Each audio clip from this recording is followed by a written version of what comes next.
Hey, Fight fans, it's Michelle Joy Phelps, and I'm joined now with my mates. My mates? I like my that. mates, Yeah, yeah? I like that. We're mates, right? Yeah. Tell me you're now one of us. I've only just found out you've actually moved to Manchester.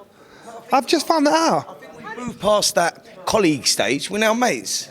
Yeah. With my mates, yeah. I mean, it's a big, it's You lot know she's one of us. She now lives in England.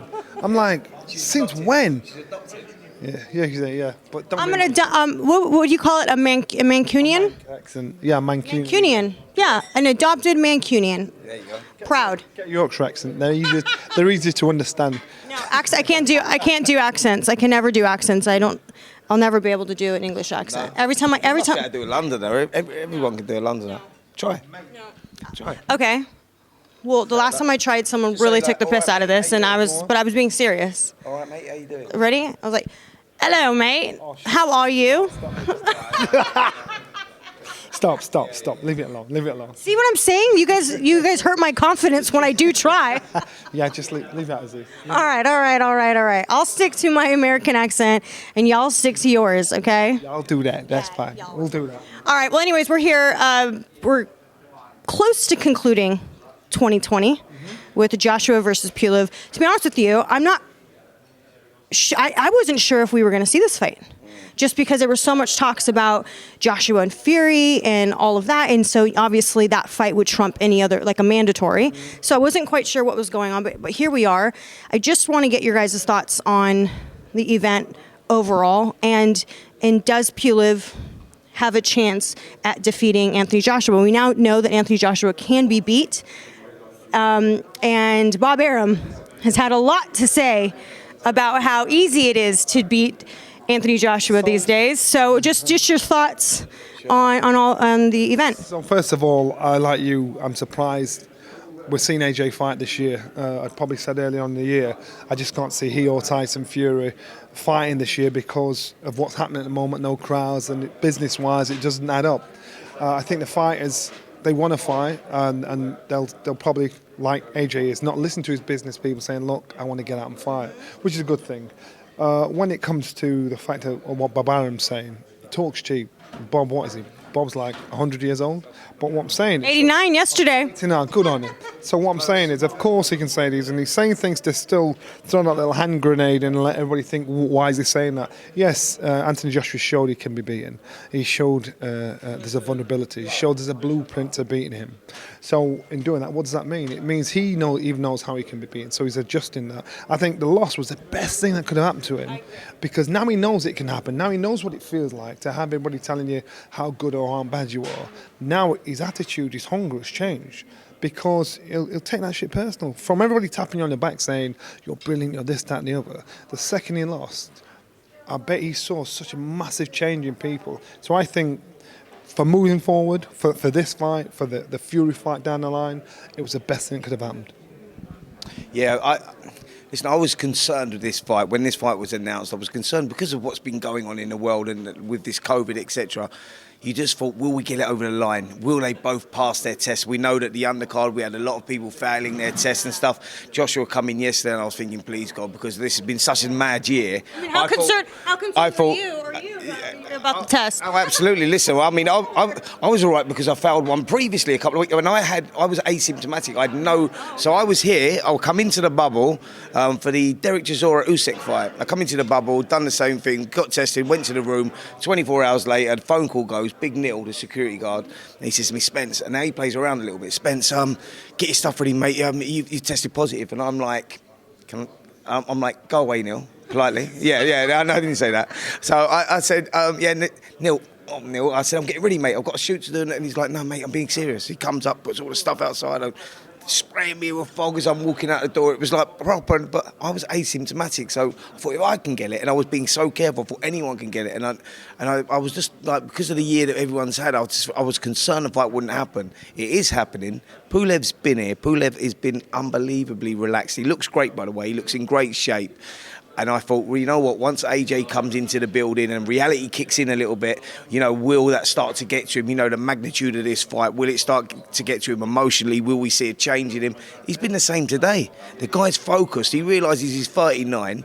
You know, he hasn't lost since Klitschko in 2014. He's won 8 fights since. He's got good names on that resume with Derek Chisora, Hughie Fury. So he proved that he can still box at that level. And he's come to win. And he's gone like, you know, and I've seen nothing in his mannerisms yet to say that he hasn't done everything correctly, and that makes him dangerous. You know, we look at what's been going on in these fight bubbles, etc., these fight camps, and we see like Dillian White Povetkin. Who would have ever thought that? You know, what I'm saying is heavyweight boxing, one punch can turn it around. Pulev has got that in his armoury. He's got a good jab. He likes a fight. He follows a quick with the right hands. We've seen the vulnerability about Joshua, and that makes him exciting, Joshua. We saw that vulnerability, but we also saw that Joshua can adapt. He's got the adaptability, and he done that in the return with Ruiz, which was a great win. So he would have learned from that. And Johnny's right. I think them sort of fights have put him in good stead for, like, now. He won't take his eye off the ball. This fight again, talking about the fight going out to the Middle East with Anthony Joshua and Fury again. You know, so that talk is starting to happen again. Joshua won't take his eye off the ball here. He knows he's in a real fight. Pulev, anyone that thinks that, oh, they look at the name, look at the number, 39 years of age. Well, look at Povetkin, 40 years of age. Look what he done. Look what he brings to the table. So it's a dangerous fight, and I think Joshua has learned from his experiences.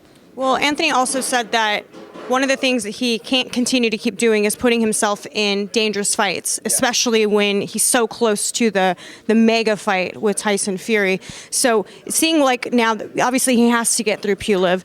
Do you think that Anthony Joshua vacates the WBA title? I'm sorry, WBO title. The WBO title to fight Usyk and to ensure that the fight with Tyson Fury gets made? I think there's very few fighters that become bigger than the belts. And if you're in that privileged position, it's a great position to be in because the governing bodies are chasing you. They're the ones that look stupid leaving you out. They're the ones that stripping you. We know quite clearly officially the best 2 heavyweights in the world officially now are Tyson Fury and Anthony Joshua. Anthony Joshua's next mandatory defence has got to be against Alexander Usyk, defending his WBO title. I think, and AJ's a businessman. And I think, especially with that statement there, saying I've got to, you look at the amount of champions he's beaten, and you look at the amount of champions Tyson Fury has boxed, and you think actually Anthony Joshua's been in deeper water, looking at it on paper than Tyson Fury has. So now he's got to use his brain. He understands his value. Tyson Fury understands their value. I could actually see Anthony Joshua saying, you know what? I don't know this WBO. I'm looking for bigger fish there, and those two fighting each other. And Usyk could probably go on to fight Joe Joyce or something like that, and hover around. Usyk wins the WBO title, for instance. Will he be considered to be the best in the world? No, he won't. He becomes to be considered to be the WBO champion. They won't put him up there with the likes of Joshua and Fury because these are the 2 fighters that are now bigger than the belts. They could fight for no belts at all, but that will be one of the biggest grosses. The most attention will be on that because officially these guys will be the best in the world. Do you think he vacates? 100%. Listen, the fight has been talked about, Michelle. They've verbally agreed terms. So I think the fight will happen, and that will happen next. If Fury comes through, we don't know the situation with Fury at the moment. With a Wilder situation, he might have to fight Wilder sometime in January, I believe. I think that's still in the courts at the moment, but they're still deciding on what's going on there. So I think he fights Wilder, he comes through that again. I think Joshua comes through Pulev, that will be the next fight. Forget Alexander Usyk, Joshua will give that belt up. He will fight Joe Joyce, who's now just beat Daniel Dubois, so he'll take that number 2 spot. They will fight for the vacant. Joshua Fury will do it twice next year, and then the winner of them 2 will then go on and box Alexander Usyk. That's how I see it playing out. I don't think that they're going to take that gamble. Usyk's a dangerous guy. Yeah, forget the fact that he's quite small and he's just moved up. We've seen that he's got a lot of attributes. Risk reward. The reward of them fighting each other is greater than the reward of Joshua fighting Usyk. Common sense tells you that. Yeah. I can't actually see it going any other way. So for me, I think that's the road. That's where it leads to. Mm-hmm. Well, let's talk a bit about. First of all, let's talk about what Tyson had to say to you. Well, let's talk about first. We're being hovered here by Gareth A. Davis. I've not seen it. Gareth. in a day, and he looks so slim. He just looks like a slimmer, younger version of himself. Still got that big mop of hair. So how you doing, my white chocolate? There's no reply to that, of course, in these times. You know, I call you privately, that you're very dear to me. Sorry, that you're very dear to me. Sorry for great interview going on here. I don't want to interrupt it for any longer, but I just wondered if Spencer Oliver takes a breath when he speaks anymore. It's good, isn't he? Unbelievable He's on analysis of the fight. Michelle, you look fantastic. Great to see you. I'm going to get out of the way. I'd love to catch up with you later on. Yeah. Cheers. Sorry to bomb. Yeah. Oh, actually, do you know what? You smell nice. While we're here, let's do it. Let's do it. What you got on? Oh, the hair flip. Hold on. Ready? What? Ready? Wait on a minute. Oh my Sorry, God. Gareth, you lost that one, mate. You lost that one. Tyson. Last time we did it was so funny. No.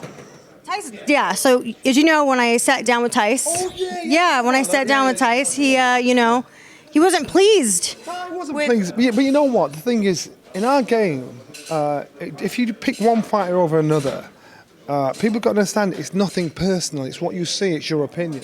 I think Tyson and a lot of people are scared to speak their truth to that because he's an imposing character. He's a big character, and he'll shout you down and embarrass you down. I don't give a shit, man. I'm all right. So if I think something, I ain't got a problem in saying it. If I'm wrong, I'm wrong. I think with Tyson, I like Tyson. I like everything about him, but I'm not going to not say what I think. That's what I think. If I'm wrong, prove me wrong. So when he said it, I actually chuckled to myself. I thought, nah, man, you don't want to go there with me because my mouth's too sharp for that. So you lose out on that. So I just smiled. But Tyson's doing his thing. And Tyson, I think afterwards probably realised I'm probably giving props to something I don't really want to give props to. I think it was it my remarks to him not shouting out the likes of why, or I can't remember what. I can't remember specifically. I know that he said something along the lines that you were Team AJ. Yeah, that Team AJ. Yeah. I think it was actually the fact that you said that you believed there was something in your heart that said, not something in your heart, but something in your head that said that AJ wins the fight, and you just said that if you all-round ability. And we sort of went on TalkSport, didn't we? Because I had the same feeling. So we done a piece on TalkSport, and I said, and this was bizarre. So me and Johnny are in the studio, and they come in 5 minutes ago and go, we've got Tyson Fury on the phone. He's coming on the phone. And I was like, Johnny, he's going to go into you. He's going to go into you. So I'm feeling the same as Johnny, and it's not being a company man. It's not being anything. It's the same as what Johnny says. Listen, it's not personal. It's an opinion, and I think that. Truthfully, no one really knows who's going to win that fight. It's a flip of a coin, but you just get an inch for what you think. And he was like, Jim White had said, oh yeah, we've got Tyson Fury on the phone. Tyson, how you doing, mate? Listen, Spencer Oliver thinks that Anthony Joshua wins. Spencer. And I was like, oh my God. They straight called you out. God. So I'm sitting there and I'm thinking, why didn't he go to Johnny? So I'm like, yeah, and he's like, well, how do you think he wins? I just think he's got better all-round boxing, and he was like, and he started laughing, and he's like, but he was up for it, he was having a good fun, and I was just saying, listen, there was something in me, but I went, look, Tyson, to be fair, mate, I said, and I'm just being honest, it's just an opinion. I said, and we've all got an opinion, but it doesn't really matter until you both get in the ring. But the honest truth of it is, none of us know who's going to win. Right. And it's not that we're picking a favourite or anything like that. It's just what you got. You just go for what you feel. And the other thing, as an ex-fighter, when you speak to other fighters, there's a different level of respect than when you speak to a reporter. So Tyson knows that Spencer and myself, we know boxing. We may not know shit as far as he's concerned, but we know boxing. So his argument or his defence or his attack would be very different from what you'd get or from what Gareth would get or something like that, because he knows we understand the language, you understand what's going on. So and he understands that ain't no personal stuff. I think what he's done with the lights are unbelievable. He's a smart guy. He understands that. Tyson understands it. He knows it's the game. And when the boxing's done and he comes over to doing what we're doing, he's going to understand that. Listen, you've got to have an opinion. You've got to have a voice, and you've got to say what it is. And it's not being controversial and going one way or the other. You look at the resume, like Johnny said of Anthony Joshua, since his 14th fight when he beat Dillian White. If you look at the resume and the names that he's got on there, you can't take that away from him.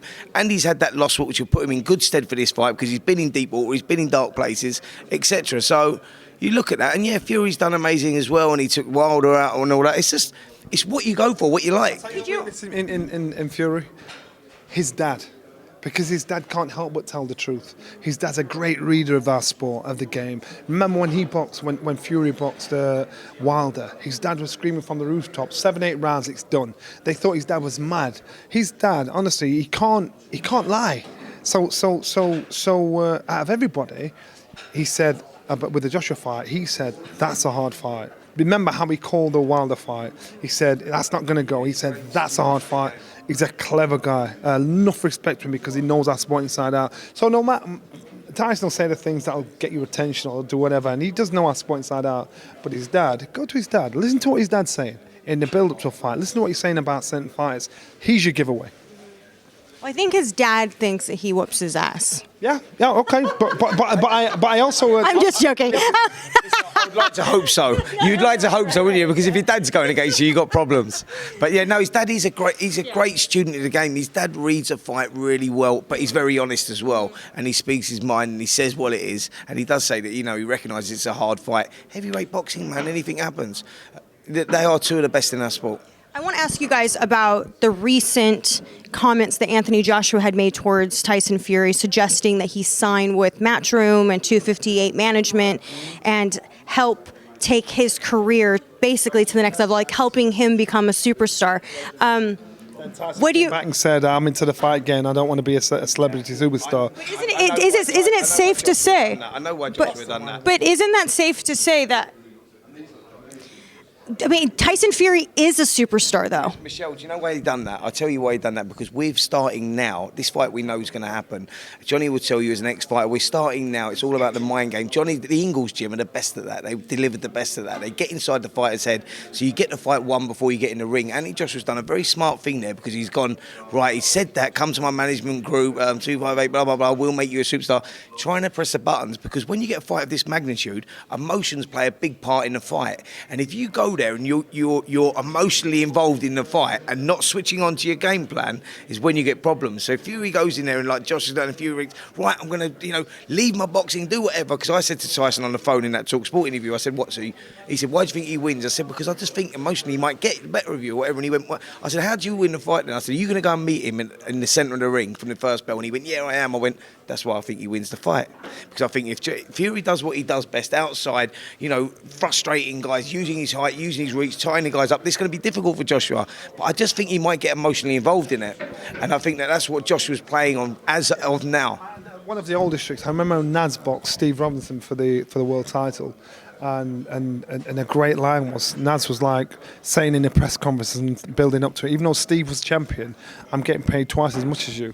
So straight away, he's planting that seed of doubt in Steve's head. He's thinking, my promoter's paying you more than me. So he'll go to his promoter, and his promoter said, nah. But then he's thinking, it's a conspiracy thing, he's thinking everybody's against me. It's to try and break your confidence, your stability of your team. I don't see. So when you won the world title, didn't you? Done the same thing. You got inside his head.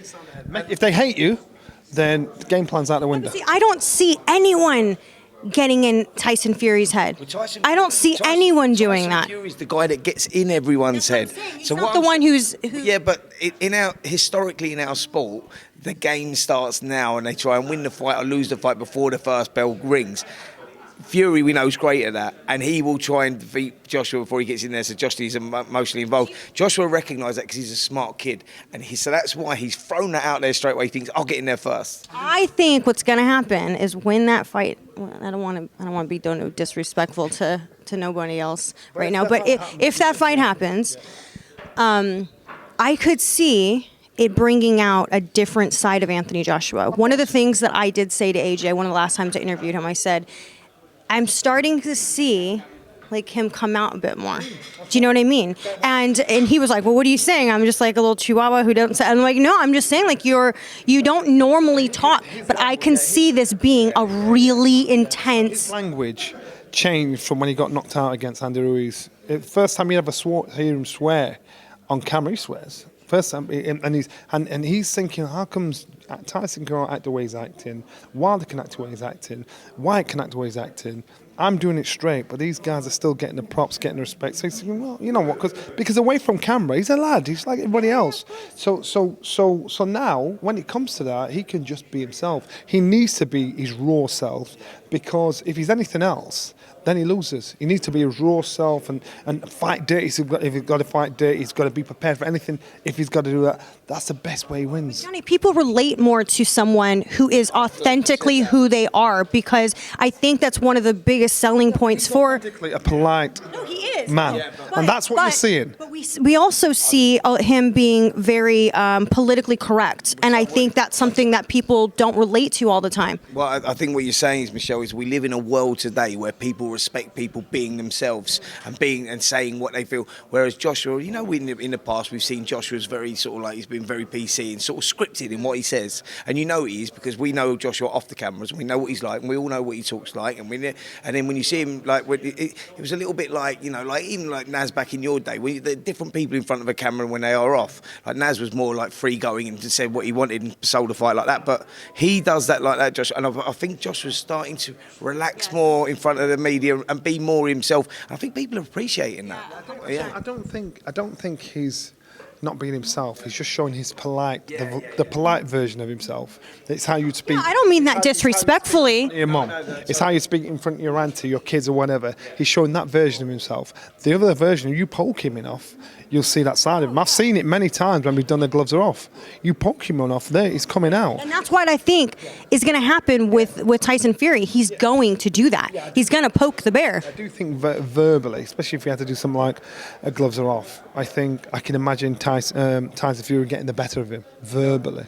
Do you know what? Well, this is how you know we're talking about a super fight, a fight that where no one really knows what's going to happen, how we're going to win. Because when you get a fight of this magnitude, and we're all talking about, I think he's going to do this, I think he might do that, I think he's going to, because we just don't know how they're going to, and that's when you know you're in a super fight. That's when you know we're all predicting how they're going to be, how the build-up's going to be, what's going to do this. Oh, round one to him, round two to him. But really, until that first bell rings, Tyson Fury is the most unpredictable fighter in the world out there. I don't think he knows what he's going to do until the first bell rings. Like Fury's like one of those guys that wakes up in the morning and thinks, right, this is what I'm going to do. Joshua's more pre-planned. Like everything he'll be doing is more premeditated. He'll gone through all his drills and everything, but when one of them gets tagged, that goes out the window. Well, we also know that we can emotionally jump the gun. Yeah.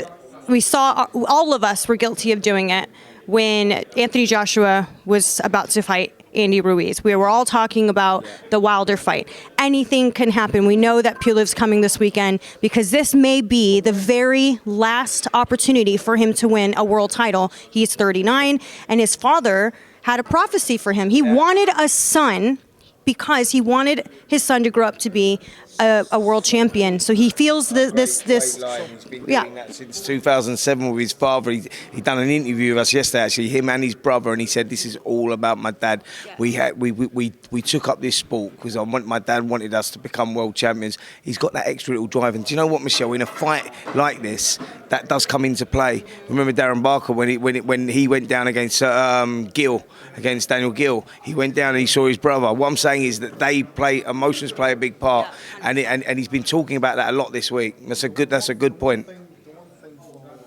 For Pulev said, he said they should have boxed 3 years ago. He had to pull out through an injury. He said I could have got in there for money. And I said to my coach, why are we doing this? Are we in it for the money or to win? He said we're in it for a win.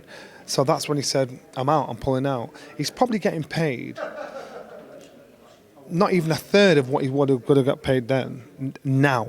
So he's come for the win because could have got paid 3 times more than the one he's gone in tonight, which makes him a hungry, dangerous opponent because he thinks this is the last time at this level. I've come for the money. I'm fit. I'm ready. He looks in brilliant condition. His drive and his ambition is something you can't instill in a man. It's something that's from the heart. So that's why Adrian's going to understand. He's in there with somebody that wants to. He's on a suicide mission. Sorry, shouldn't I word kamikaze mission, as if to say, I'm going to give it my all. I'm going to leave it all in there. So this guy's not come to make up the numbers. And if he gets hit, he's coming back to put the pressure on. And Anthony has obviously learned from those mistakes. He's learned, you know what? I don't want to focus on what can be. I need to focus on what's ahead of me, and then afterwards we'll get on to the mega fight. And it's all about the apprenticeship, and that's been done. You know, you got to remember, Anthony Joshua first walked in our amateur boxing club. My uncle trained him, my dad trained him for a bit. He first walked in our club as an 18-year-old kid.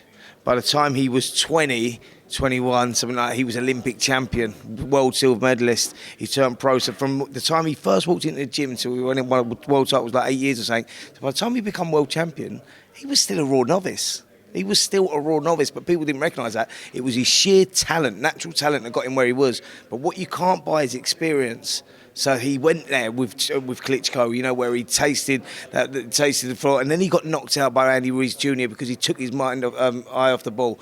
But that's all the apprenticeship for this, and do you know what I'm saying? And that makes it different. That Joshua will, if he goes down, he's been there. Johnny, you know, we've both been down. You go down. When you've been down, you go down for a second time. You're not like a rabbit in the headlights. You've been there. You know how to deal with it. You know how to get over it.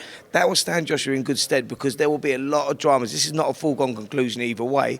And I believe both guys might even go down, but it's how they deal with getting up and how they deal with the emotions of it afterwards. You know, but Joshua has that, and that's why I leant towards him as well, because of the defeat was the best thing that happened to Joshua. It's not a defeat the defeat makes the fighter because it's how they rebound from that. And he showed that he could stay disciplined for 12 rounds against Ruiz Jr. in the second one. Joshua's my mate, and I didn't think he was going to win that fight. I said it's too soon. You shouldn't have gone there because at some point you're going to have to stand and fight. You're not going to be able to move 12 rounds. He proved he can do that. So for me, that's why I say he's a complete package now. You know. Well, look. We'll see what happens this weekend. If all goes as planned, I think it's safe to say that the fight fans win in 2021 with the possibility of the mega fight. The fight, I mean, I swear to God, I didn't even think we were going to get this one day. Not to sound so discouraged, but you know how the politics are. The first time there's 1,000 people coming in to watch this fight. Those tickets are like rocking or shit. You can't buy these tickets. And so it's going to be a different crowd because they're pretty expensive. So, but this is how much people want to see this fight. Tyson Fury might be ringside. He ain't going to be ringside, trust me.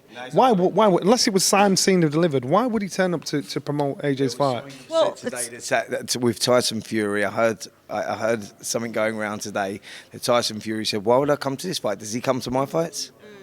Tyson Fury's got a point, you know. This is a done deal. Why would either of them go to anybody's fight? You know, you're promoting the other one, so don't. Let's Tyson and try and prove us wrong. I think I'm going. No. I'm going to send him this clip, Tice. I don't know. Especially because it's us. He ain't coming. Well, hopefully he does. I mean, he's unpredictable, so you never know. You know, he's always doing something unexpected. So hopefully we can get Tyson Fury ringside just to build up the mega fight. So thank you guys for joining me and sitting down and having this conversation. I appreciate it, and we'll catch up post-fight, hopefully. You ain't going in there. We're in a bubble. You're stuck here. You've got the 6th floor and the 3rd floor, so... We'll see you in a couple I'll see you. Let me just get some lunch and we'll be back. I'll get an interview with you guys tomorrow. Yeah, exactly. What long is that? Really? We got some more topics to cover. Yeah, exactly. All right, thank you so much, guys. Let's go. Bye, Fight fans. Hey, Fight fans, it's Michelle Joy Phelps. If you haven't already subscribed to our YouTube channel, make sure you do so by clicking this icon right here, or else